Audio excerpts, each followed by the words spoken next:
So I've been arguing that Sartre is wrong. Sartre is wrong in that he says existence precedes essence. The fact precedes the narrative or pattern or meaning. And I'm saying the meaning comes first, and then you can understand facts. And I'm also arguing that these meanings, these patterns, these archetypes are real. They're more real in a certain sense even than the facts, the objects, the stuff. What do I mean by that? And how do I know that? Because someone could ask a very legitimate question, which I have to ask myself, is how do you know when you're discovering a preset pattern or mythos, or how do I know when I'm projecting a fake one onto that? Which also happens, and we can see that happening. And sometimes it's fictional, sometimes it's oppressive. And so that's a legitimate question that we've got to grapple with here. So let's look at some examples. Here's an example of a lying projected pattern. The free market. So we say, oh, there's this idea. It's a pattern that we can apply to the world and say, like, hey, we need a free market and everyone's going to improve. It's freer, which means it's better, and it's allowing the best to rise and the weaker are gonna wither away, and this kind of natural selection of economics. But that can be lying and manipulative and oppressive when it's like the US and El Salvador or parts of Mexico. And I was in Mexico some years ago, in northwest Mexico, in the state of Sinaloa, which is a very farming, agricultural state. Sadly, there's also a lot of drug production there for the same reason. But in any case, there's a lot of just legitimate agricultural businesses and farms, and it's a beautiful place. And I was reading the local papers and talking to the local folks there, and the refrain that kept coming up in the news and among people was, yeah, this free trade between the US and Mexico has helped many people, but look at here, like these huge American corporations, agriculture corporations like Monsanto, they just crush these smaller Mexican producers because of their volume and their power. And so this free market really is a lie, because it's basically giving a monopoly almost to these powerful corporations in the United States, because they can undercut all these local growers. This is this 800-pound gorilla in the room that we're sort of pretending that's not there. So that's when a pattern or a story or narrative is oppressive and it's a lie. So yeah, so that can happen. And Marxists love to sort of, and rightly, like to point out that this happens. I think they focus on it excessively, but that's just me. But let's look at a positive example. And let's take the same one. Like, so the relative free trade, now it's not perfectly free trade, but the relative free trade between North American countries, which is US, Mexico, and Canada, has created a powerful economic bloc, including tremendous economic power in Canada and in Mexico and in the United States too, so that it really makes the European Union, which is made up of many more countries, makes them look weak, and in fact they are weak, and so they're in trouble, and so they have to kind of so this helps Mexico, is what I'm saying. So there's an aspect in which Mexico has benefited. It's one of the largest economies in the world, and it continues to grow, and it's soon going to pass Italy in terms of its GDP and so forth. So so when do I know when it's a true narrative or a false narrative or a projected thing that because of my wishful thinking, I want it to be true. I've projected onto that reality, like someone who is just wishfully thinking like, oh, I think the economy is going to go better, and then you like start investing, and all of a sudden like it doesn't go better and you lose all your money. Or let me take another positive example, which is the myth or narrative of the American dream. And my mother was born and raised in another country, in the Philippines. She was born in 1940 in a fairly poor situation, not dirt poor. They had property, which actually I have inherited in the Philippines. But I visited her farm, and they had a house in the city and then a farm. But the farm, like, there was no windows and no doors, and so animals could walk into the house. I mean, like, it was very, by my perspective, quite poor. And no air conditioning, obviously, if there's no windows, in a very, very hot and humid place. And so she studies up, she becomes a nurse, like so many Filipinos have become, comes to the United States in 1966, and makes good, lives the American dream, marries an American. My dad, who was an Italian American from New Jersey, continues to work. Her husband continues to work.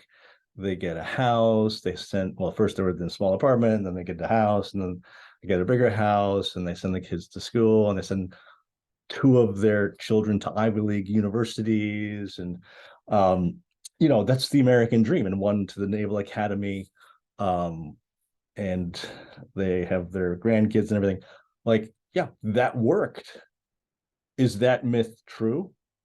Yeah, it has a lot of truth in it, and it certainly worked out for my mother and me, the beneficiary of that story that my mother bought into and lived and enacted, and produced me among other siblings. So good. So you have projected stories, archetypes. You have real stories and archetypes, and you're trying to figure out, like, when am I at in which, and how do I know? And to some extent, we don't really know until after the fact with a lot of these things. But I'm asserting that even though it's hard to discern especially early on, when am I in the true story and the true myth and the true narrative versus not, it's still true. And we can talk about what true means.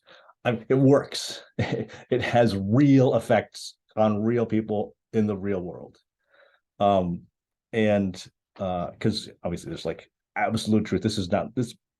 It's a kind of partial truth, or it's a kind of anyway. Let's just call it truth.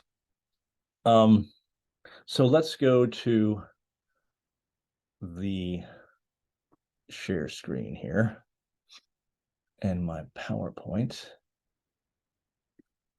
And to refresh our memories, last time, let's go to the slideshow. We were talking about the consumer artist, the commodity worker of art, and we looked at this painting by Watteau, Saint's painting store sign. I forget the exact French name of it. L'Ancien de Saint, I forget. And in this painting store, you see people buying paintings, consuming art, looking at it, looking at a painting here, in the case in the middle, these two, a man and a woman, a couple, looking at this painting, thinking about buying it. The salesman showing it to them. They're focusing on different aspects of it. Another couple over here looking at actually a mirror, looking at themselves in the mirror, which is very parallel. That when you're looking at a work of art, in some aspect, you are kind of looking at a mirror. You're looking at yourself and you're seeing yourself. And so Watteau and other artists and writers were helping us to think about consuming art and consuming culture that is art, and art that is also consumer culture. And so let's continue that thought and look at it on this chart for a second. And let me see if I can get my mouse here. And there's a lot of words here. Let me just walk through it quickly, and then I'll do a drawing to try and make a little more sense.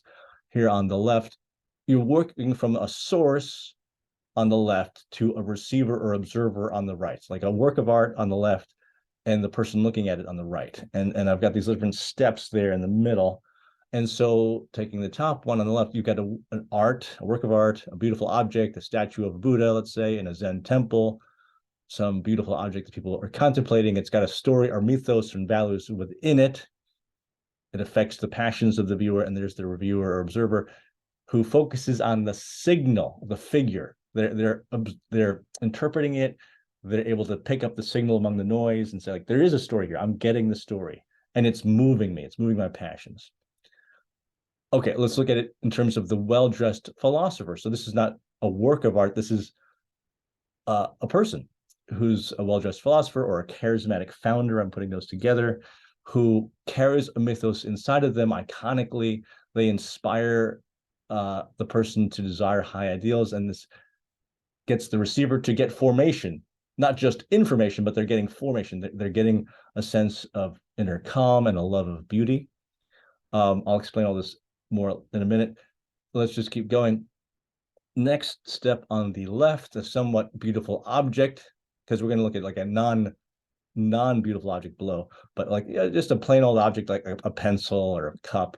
And it's inflected with some mythos, but not powerfully. And it affects your passions minimally. You kind of like the pen or pencil. And then you get some information, not so much formation. You're mainly just getting information. Okay, here's some data. Here's a fact. Here's a pencil. Here's a cup. And then you have a totally unremarkable flat object, like a normal chair that you barely even notice. It has minimal story to tell. There's a lot of noise in the scene because there's no figure that draws your attention. You don't even like notice that it's there. You walk right past it without even noticing it. And then you see it accurately, but with little impact. So you're seeing it, you're seeing, okay, there it is. It's, 3 feet tall and 2 feet wide. You get the accurate proportions of the thing and its color and its shape, but the person, you're just going to sit down on it without even noticing anything about it. So notice that we're moving from the top to the bottom. The top, the thing is super full of mythos and story, and it really infuses a lot of signal and passion into the observer. And the last one on the bottom has very little mythos or story. It doesn't have any story to tell. You just you don't even notice that it's there. So let's see if I can draw this for a second. Let's go to the drawing board. I'm going to take a swig of water here. And let's see, I want to put a shadow on my thing here. And what does this mean? And I'm trying to use a marker this time to see if this works better than a pencil. Probably should get a better marker. But you have the art object, the consumer object, let's say, as I was saying, a statue of Buddha, and he's sitting there smiling. I can't draw a smile because it's too thick, but he's like kind of cross-legged, and he's kind of chubby, and there he is. And it's even in the setting of a temple, so there's a kind of frame about him, about the art object. And so what happens is it is pretty full of what I'm calling mythos and story and values. And I'll explain why I'm using the word values well, let's put it down. And this is going to affect the viewer. And it's not just going to inform them, as I was saying, but it's going to form them so that it's not just affecting his intellect, his or her intellect, but their heart and their gut. I'm not sure where to draw it. I'm just gonna like put an X there, like their whole body and their whole life and their desires. And the person is going to see that story of Buddha and that beautiful image and is going to contemplate it and take in that story and say, I can live like that too. I need to be detached from these passions like the Buddha has been, and I'm going to imitate that, and I'm going to strive to vivify those values in my own life. And I've got this passionate desire to ironically live without desire, or live with less desire, or live in a way that's more controlled in my desires, and live according to the Buddhist doctrine. So there's the drawing of that story. And I guess, yeah, let's just keep going with the well-dressed philosopher. So we've seen in previous iterations the well-dressed philosopher. It is hard to draw with this thing, but let's try it. And let's just take Lord Goring, and there he is in his, very cool suit, and he's really well dressed, and he's got a cane, and he's got a flower, and he's got a cool tie, and yeah, he's just the first well-dressed philosopher in the history of thought.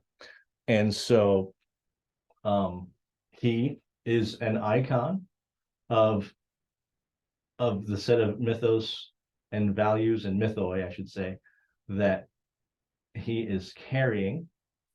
And so he's not just informing this viewer, but is doing kind of the same thing that we saw with the Buddha statue. This is going to influence the person's intellect, but it's going to affect the whole person's body, desire, life, impulse, religious impulse, desires for high ideals, so that now the person cannot unsee the beautiful icon that he has seen or she has seen, and is going to start imitating, maybe not even knowing it, imitating the styles. That style is going to infect this person's own style. They're going to be influenced by it powerfully in simple ways, like just like maybe like getting that same tie or a similar tie, but in more powerful ways, like getting that story and getting that into their whole set of desires about how they're going to live their life. Okay, so that's the well-dressed philosopher. That's I'm putting the well-dressed philosopher next to the religious figure. They're both kind of religious founders. They're kind of founding a set of ideals that is going to infect and shape the entirety of society. These are the poets as the unacknowledged legislators of society, to paraphrase Percy Bysshe Shelley.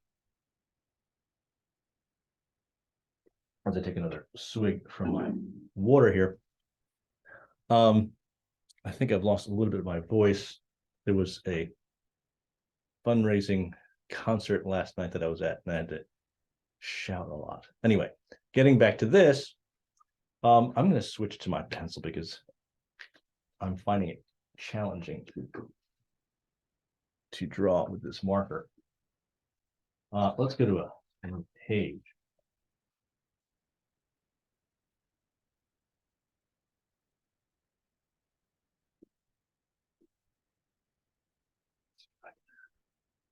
This thing calibrated there. And so now we've got the somewhat beautiful object, and then the totally flat, unremarkable object. And I said a normal chair. So let's put that there for a second. Like totally unadorned. Imagine like modernist art, like just straight lines, nothing adorning it or making it more ornamental. But then, like I was saying, a somewhat beautiful object, let's just use what? A mug. So it's got a little bit of adornment on it. Let's say that's your coffee mug, and it's got kind of a cool handle on it. So there's a little bit of artistry here, and maybe got some color and some image here that's kind of beautiful and to some extent. And so how do these objects affect me, the viewer? So these are going to have, let's say, like a minimal or a somewhat, I guess I used the word minimal, a minimal mythos. There's like not a whole lot going on there. There's a little bit of beauty. There's a little bit of affecting of the passions. But for the most part, you're just mostly getting information. Here I am looking at it. I can see what it is. I get information, not so much formation. Bring out space here. Hold on a second. Let's zoom out a little bit. There we go. Information and not so much formation. Formation meaning forming my desires, forming my deeper instincts, or kind of adducing or developing those inner instincts. And then at a more extreme level, even like almost no mythos. I mean, there's always some, but almost, let's say almost none. And so it's unremarkable. It does not engage the passions. It's just almost unnoticed, barely perceived. And because you're perceiving it almost purely in a pragmatic way. And so what do? You sit down. You don't even notice what you're sitting down on. It's just kind of an object that's there to be used. And you're seeing it accurately, and you're using it accurately. You're sitting correctly on it. You don't fall off. But there's no shine, there's no bounce, there's no mythos, it's not affecting you deeply.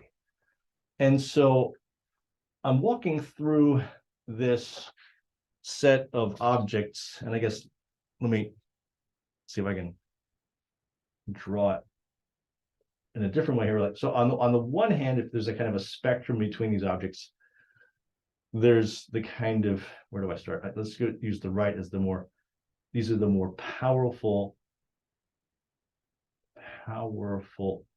mythopoeic, I'm not sure how to pronounce that word, mythopoeic, that's how I'm going to pronounce it, effect and object.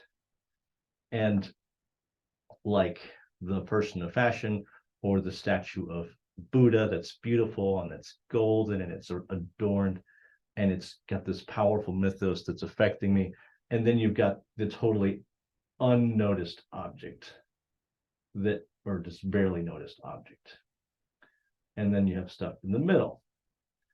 And I am arguing that these are all accurate ways of seeing, even though there's a certain sense in which this is lying. You're seeing more than is there in a certain sense. Now, the danger is, of course, as I was saying earlier, you could be projecting something that's not there and seeing what you want to see.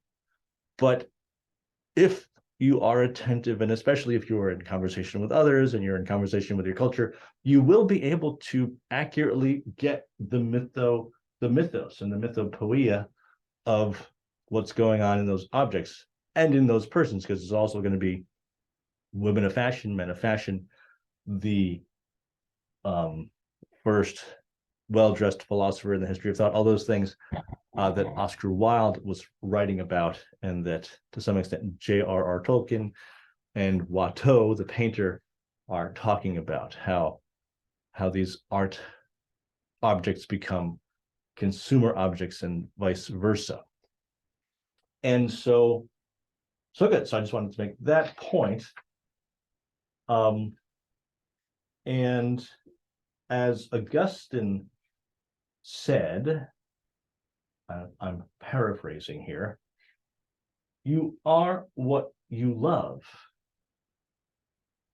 And that, I honestly don't totally understand what that means, but I've heard it and I get the gist of it. And let me see if I can convey the partial understanding of it that I have, which is to say, what we've been saying, that when you're looking at that art object and you're getting formation from it, the smiling Buddha statue, you aren't just knowing something, you're learning to love something.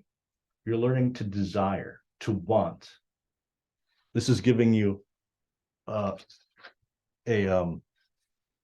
direction, a telos, a mission.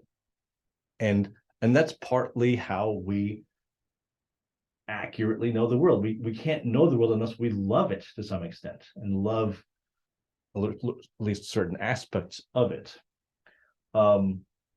And the Buddhist repose, the story of Buddha, makes me love that story and makes me want to be like that, and I'm going to walk through that temple and look at those statues and contemplate them and hear the ritual music and the ritual movements of the pilgrims around me. And that's helping form my character. It's formation. It's forming me. And that's good. And that's accurate. That's true. And because there's a true mythos embedded in that object, whether it's a work of art or a work of consumer culture, like a shoe. And I get my shoes, and I don't want to like promote a particular company, so I won't tell you, but I get them at a particular store, and I like that, and I like the feel, and I like the look, and in a much lower register, it's forming me as well, and it's helping me to desire excellence and beauty and style and respect my body, respect other people's bodies, all that kind of stuff. So so good. So let me move on. And do I need to, well, let's stop sharing since I've been sharing for so long here. And say a few more things about how when I'm the consumer of art and I'm contemplating the beautiful object and I'm feeling the ritual around me inform me and form my desire, I'm letting the mythos enter my mind and my muscles and my gut, and I am to an extent a changed person. I'm adopting what Michel Foucault would call an episteme. And it's not just a way of looking at the world, an idea, but it's an embodied cognition. Excuse me. Put a swig of my water here.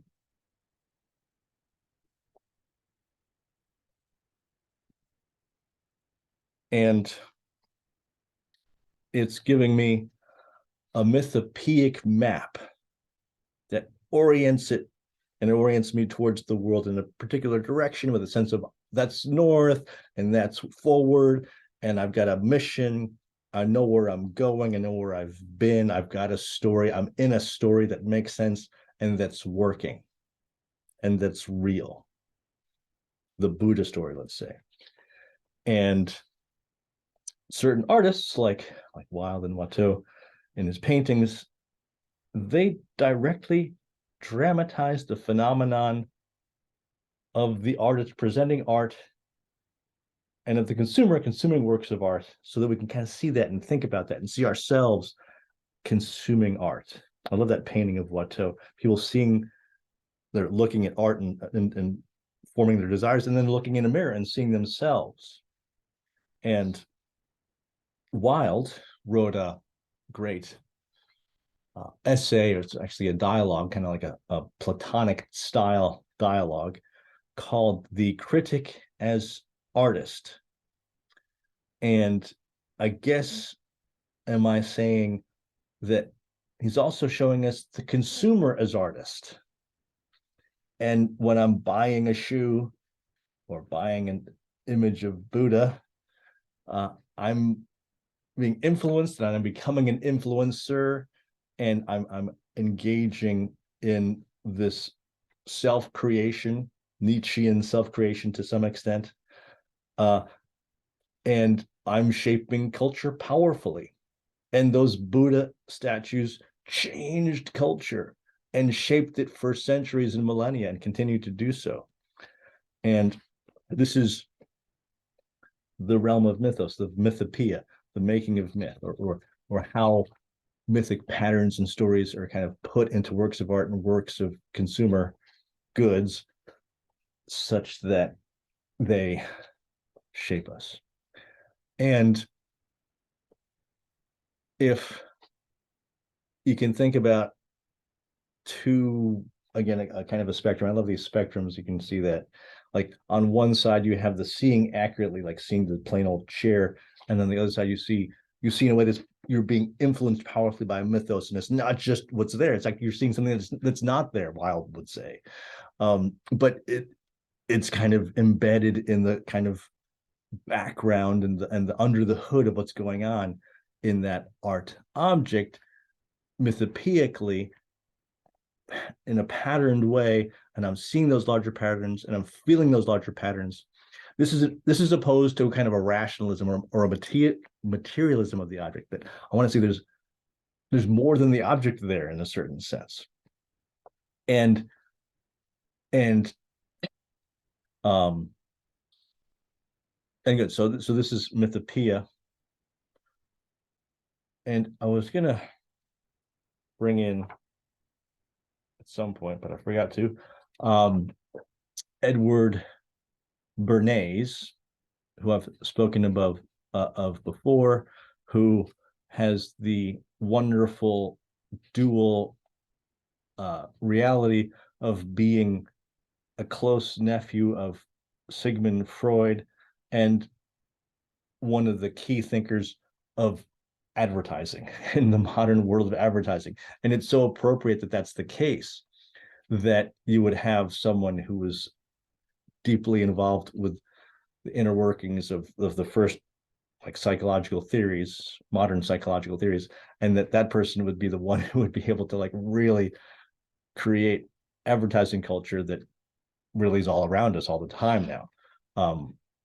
And so, yeah, he saw those mythic patterns, those archetypes in the Oedipus story and in, the Bible and the Beowulf story and so forth. And he could see them in the shoes and in the cigarettes and in the advertising stories that he was using to sell the various goods that he was selling in the mall and on television and on the radio. And do I want to get into this? Let's try it. I want to make a parallel between these mythic patterns and physical patterns, because I think it'll help, and I think it helps me to understand how these patterns work and mythoi and stories in the material reality that we have around us in the world. And I agree that the world is a material reality, but I keep arguing that there's also this immaterial aspect to reality that's just as real, and that we behave as if it's real, and we can't even live really unless it is real. And even though quantum mechanics, I'm not a physicist. I really struggle with quantum mechanics, but the good news is, like, I think everyone does, even like the best physicists struggle with quantum mechanics. But for that reason, quantum mechanics is an appropriate or a kind of convenient thing for me, because does quantum mechanics help us understand what's really going on in the physical world? Absolutely. My cell phone works, nuclear reactors work. Like, if superconductors work, if quantum mechanics wasn't real, none of those things would work. And yet we have a really partial understanding of quantum mechanics necessarily. And you know, even Einstein himself really wrestled with this, and he thought, like, there's got to be something wrong here. Like there must be some missing number that we haven't identified yet. And we still haven't identified it if there is one. But other people have, there's just kind of different theories trying to wrestle with this reality that's in the physical world. And it's physical. It's not like some kind of like dreamed poetry thing, like elves and fairies. It's physical. And in spite of the fact that we have these contradictory theories about how quantum mechanics works and how electrons move around the nucleus of an atom, and like you can't identify it precisely where it is, what we have, at the best we have are probabilities, and we have these two models which we can sort of try to marry them, one model being the particle, the other model being the wave. So is it a wave or is it a particle? Whether that's light, which is a wave and a particle, or anything, the material, that it's actually a wave. It has aspects which are wave-like, and aspects which are particle-like, which are like thing-like. And so let's see if I can find this. I was looking for something online, and good old faithful Wikipedia. Where is this? Oh, actually, this is not Wikipedia, but this is another website, physicallibretexts.org. And I honestly am really, I'm not making this up, but I don't totally understand how this works, but I do understand that when you send electrons through, you can see here on the right, you can see the pattern. And you're using these two slits so that we can kind of tease out, like, let's see the waves. How do we get those waves? And this is how physicists have figured out, using the single slit and double slit onto, and then shining it onto the screen so that you can see, like, oh, there's actual wave patterns in that light source. And so you have this is with monochromatic light, and how you can see when you get more and more of it, that it comes in these patterns. You can't identify exactly where it's going to be. You cannot really know the details of what's physically happening there, but we can have probabilities, and it's not even local. I mean, it's a non-local, like, we don't know exactly where it is. Does that mean it's not there? No, it's there. It still works, but we can't experimentally, like, get to it. We can't nail it down, and yet it's still real. And the same thing I'm arguing analogically, or analogically, with these mythic patterns and sorts, and you can't kind of directly get at them, but you can kind of like shine them through, like, this double slit through our, using psychology, using literature, using some philosophy, we can kind of see the patterns, and we can kind of like get, like, there's like a probability set of possibilities that's going to happen that are there. I hope I made sense there. I'm going to end it there, and we'll work on it again in the future.